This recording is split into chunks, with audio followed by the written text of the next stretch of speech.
जय माता दी दोस्तों, आप सभी का मेरे चैनल पर स्वागत है। कैसे आप सब? आई होप आप सब बहुत अच्छे हो। माता रानी की कृपा आप सब पर बनी रहे। सो दोस्तों, आज का जो विषय है वो है करवा चौथ के लिए। जी हाँ, करवा चौथ आ रहा है और इसकी तैयारी में सब लग गए होंगे अभी से। तो करवा चौथ के दिन हमें क्या करना है, क्या नहीं करना, पूजा विधि क्या है और करवा चौथ कब है, पूजन का जो शुभ मुहूर्त है वो कब है। तो चलिए आइए जानते हैं। सबसे पहले मैं आपको बता देती हूँ, करवा चौथ जो है वो 10 अक्टूबर को है। इस बार 10 अक्टूबर दिन शुक्रवार के दिन है, ठीक है। और कार्तिक माह की कृष्ण पक्ष की चतुर्थी तिथि जो है वो शुरू हो रही है रात में, यानी 9 अक्टूबर की देर रात 10:54 पर शुरू होगा, ठीक है। तो लगभग 11 बजे तो हमें उदया तिथि में 10 अक्टूबर को प्राप्त होगी। तो हमें 10 अक्टूबर को यह व्रत रखना है। जिसके यहाँ सरगी आती है वह सरगी रख कर व्रत शुरू कर सकते हैं। जिनके यहाँ सरगी से नहीं रखा जाता, जैसे मैं सरगी से व्रत नहीं रखती कि सरगी आए खाओ और उसके बाद व्रत रहो। मैं नॉर्मली जैसे तीज वगैरह का हमारा व्रत होता है वैसे ही कि सुबह उठे, नहाए धोए और पूजा पाठ किया, हमारा व्रत शुरू हो गया। तो हम नीराजल व्रत रहेंगे, जिसमें जल भी नहीं पिया जाता। और शाम को चंद्रमा की पूजा करके अर्घ देने के बाद ही पति के हाथ से जल पीकर पूजा पूर्ण होती है, ठीक है। तो 9 अक्टूबर को देर रात लगभग 11 बजे शुरू होगा, तो इसलिए हमें उदया तिथि में मिल रहा है ये 10 अक्टूबर को। तो हम 10 अक्टूबर को व्रत रहेंगे। अब जानते हैं पूजा विधि जो है वह कितने बजे है, कितने बजे हमें पूजन करना है। करवा चौथ का जो पूजन का शुभ मुहूर्त है वो है शाम को 5:16 से लेकर 6:29 तक पूजा का शुभ मुहूर्त है। 10 अक्टूबर दिन शुक्रवार के दिन। अब चंद्रमा उदय का आपको समय बता देते हैं। 10 अक्टूबर को शाम को 7:42 पर यह शुरू हो जाएगा। और देखिए, समय के अनुसार, देश के शहर के अनुसार चेंज हो सकता है, ठीक है। शहर जैसे मुंबई में, दिल्ली में, सूरत में, सबका अपना एक शहर के हिसाब से समय का हेर फेर हो सकता है चंद्रोदय का। परंतु जो चंद्रमा निकलने का टाइमिंग है वो 7:42 पर ही है, ठीक है। अब हम जानते हैं पूजा विधि। पूजा विधि देखिए, ये तो नॉर्मली आपके यहाँ जैसे पूजा होती हो आप वैसे ही पूजन करिए। देखिए, कुछ पूजा होती है जो अपने ही घर जैसे होती है। जैसे बहुत जन के यहाँ कढ़ी चावल से चढ़ाया जाता है, किसी के यहाँ कच्चा भोजन चढ़ता है, किसी के यहाँ पक्का भोजन ही चढ़ता है, किसी के यहाँ सिर्फ फल और मीठा चढ़ता है। ये अपने यहाँ, आपके यहाँ जैसे होता हो आप वैसे ही ये पूजन करिए, ठीक है। दूसरी चीज़ आपको बता दूँ कि पूजा में कलश की स्थापना होगी, करवे भरे जाते हैं। करवा जैसे भी आपके यहाँ भरा जाता है, एक साल मैंने पूजन करके बताया था, करवा भरा जाता है जो एक माँ पार्वती का होता है, एक अपना होता है, भर के और उसे हेर फेर करते हैं। मतलब अपना करवा माता के पास, फिर माता करवा अपने पास, ऐसे करके जब करवा फेरा जाता है तो अब जो करवा हम लिए रहते हैं वो माता के पास चला जाता है, वो माता वाला प्रसाद हमें मिल जाता है, ठीक है। और जो भी वहाँ पर चढ़ाते हैं फल मीठा, हमारे यहाँ पे तो ये होता है साड़ी, कपड़े और श्रृंगार का सामान जो चढ़ा होता है, फल मीठा जितना भी हम चढ़ा रखे होते हैं वो हम सासू माँ को देते हैं, ठीक है। सासू माँ नहीं है, जेठानी जी को दे सकते हैं, ननद को दे सकते हैं, नहीं है कोई पास में, नहीं पॉसिबल है तो आप मंदिर में दे सकते हैं, ठीक है। और ये तो मैंने आपको बता दिया। गणेश जी के पूजन, माता रानी की पूजा, माँ पार्वती की पूजा, गणेश जी की पूजा जो होती है वो षोडशोपचार पूजन होता है। वह सबके यहाँ एक जैसे होगा। स्नान कराना है, वस्त्र पहनाना है, तिलक लगाना है, माला पुष्प जनेऊ चढ़ाना है, सिंदूर लगाना है और उन्हें धूप दीप नैवेद्य दिखाना है। इस तरीके से पूजा, षोडशोपचार जो पूजन होता है वह सबके यहाँ सेम होगा, ठीक है। प्रसाद के चढ़ावे में आपके अपने यहाँ जो चढ़ाया जाता है वो चढ़ाए। अब जैसे मैंने यहाँ देखा है बहुत सारी लेडीज़ शाम के समय कथा करने के बाद 3-4 बजे उनके यहाँ, किसी के यहाँ फल खा लेते हैं, किसी के यहाँ चाय पी लेते हैं। मैंने देखा है वो 3-4 बजे, 2 बजे कथा करके कहते हैं हमारे यहाँ पानी पिला दिया जाता है। ये अपने यहाँ का रिवाज के अनुसार आप कर सकते हैं, आपके यहाँ जैसे होता हो। हमारे यहाँ तो यही कहा गया है कि नीरा जल ही रहना है, नीरा जल ही रखा जाएगा और उसे नीरा जल ही व्रत रखा जाता है। जब आप पति के हाथ से पानी पिएंगे तभी आप पति के हाथ से पानी पिएंगे तभी आपका व्रत पूरा होता है, ठीक है। पति के हाथ से ही पानी पीने पे आपका यह व्रत पूरा माना जाएगा। उससे पहले तो आपको नीरा जल ही रहना है, ठीक है।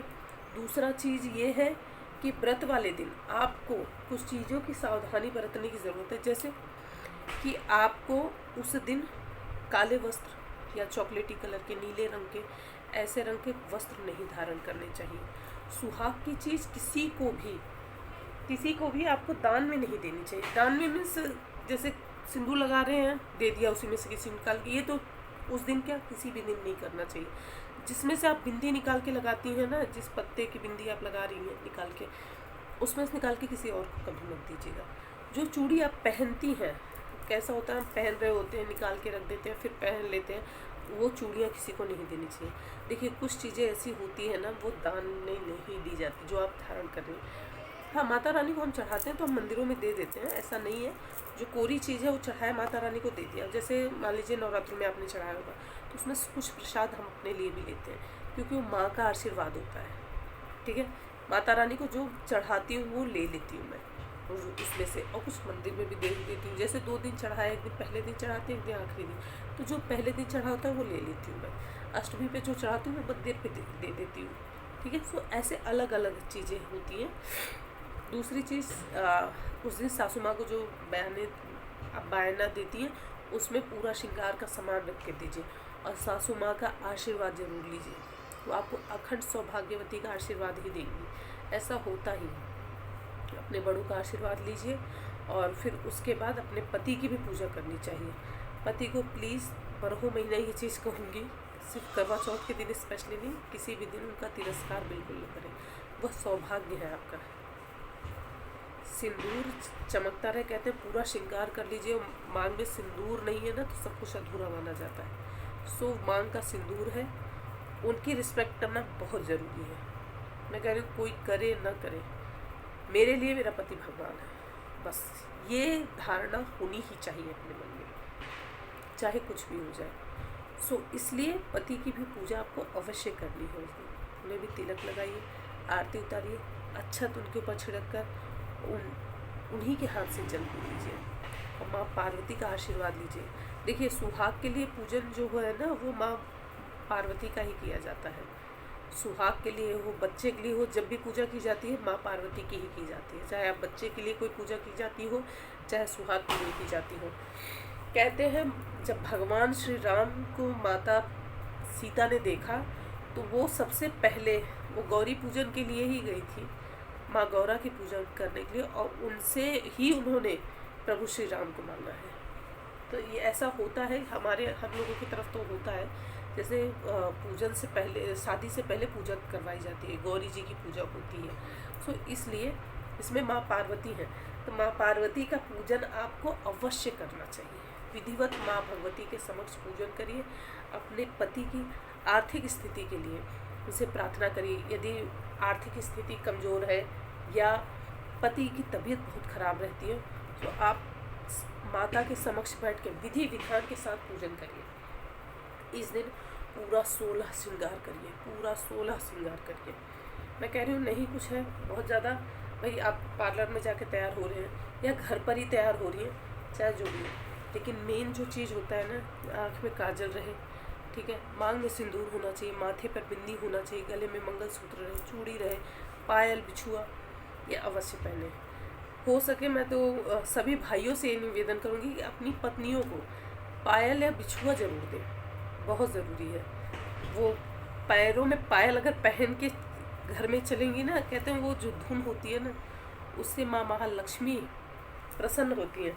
और आपको आपके घर में अगर आपकी पत्नी खुश है, आप तो आप देखेंगे आपकी खुद की लाइफ में 4 चांद लगे रहेंगे, 4 चांद लगेंगे।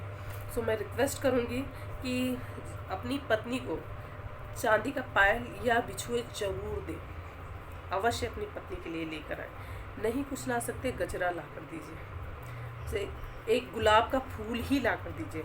और पत्नियों से भी ये रिक्वेस्ट करूँगी कि ऐसा नहीं है कि लाखों का या हज़ारों का ही गिफ्ट मिले, तो ही एक गुलाब का फूल भी दे देना, वेरी हैप्पी, एकदम खुश हो जाइए उस चीज़ से। सो ये आप लोगों से प्लीज़ रिक्वेस्ट करूँगी मैं कि जो भी पति लाए उसे एकदम आदर के साथ धारण अवश्य करें, और सिंदूर लगाकर माँ पार्वती को सिंदूर चढ़ाकर सिंदूर अवश्य लगाएं। अपने पति के हाथ से भी सिंदूर पहन सकती हैं, कोई दिक्कत नहीं है। और उसके बाद आप भोजन कर सकते हैं, पूजा पाठ करने के बाद, अर्घ देने के बाद। एक चीज़ और बताऊँगी, किसी ने मेरे से पूछा था दीदी हमारे यहाँ क्या आप नमक खाते हैं? जी हाँ, हमारे यहाँ नमक खाया जाता है। तो आपके यहाँ अगर नहीं खाया जाता हो तो देखिए, मैंने शुरू में ही बोला, आपके यहाँ जैसे पूजा होती हो वैसे पूजा करिए। यदि किसी के यहाँ फर्स्ट टाइम कोई पूजा कर रहे, कोई नहीं बता रहा, तो आप अपने घर में पूछ सकते हैं कि आपके यहाँ पूजा कैसी होती है, ठीक है। मैंने तो फर्स्ट टाइम माता रानी का नाम लेके, क्योंकि यहाँ पे कोई रहता नहीं था, भाभी रहती थी, तो मैंने भाभी से पूछ नहीं पाई थी मैं, तो मैंने अपने हिसाब से ही ये व्रत उठाया था, जैसे मैं जानती हूँ, जैसे मैं पूजा पाठ करती हूँ। सो तभी 2008 में मेरी शादी हुई थी और 2008 में ही मैंने व्रत उठाया था उसी साल। तो मैंने अपने ही विधि के अनुसार, तो ये कहा जाता है कि पहले साल जो होता है ना, हमारे यहाँ ये मुझे पता था कि कहते हैं मायके में जाके उठाते हैं और पहली बार सारा चीज़ मायके वाले ही देते हैं, मतलब माँ देती है। तो ये मालूम था मुझे, और मेरी मम्मी ने ही वहाँ पे मुझे ख़रीद के सामान वगैरह सब दे दिया था। तो मैंने वहीं पे पूजा की थी इसी तरीके से जैसे मैं पूजा पाठ करती हूँ, और वही पूजा मैं आज तक करते चली आ रही हूँ।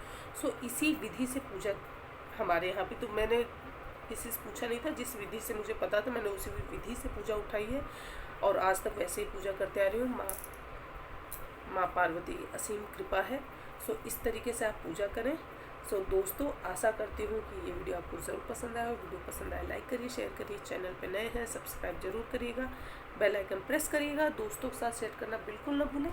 मैं मिलूँगी आपसे नेक्स्ट वीडियो में, तब तक के लिए जय माता दी।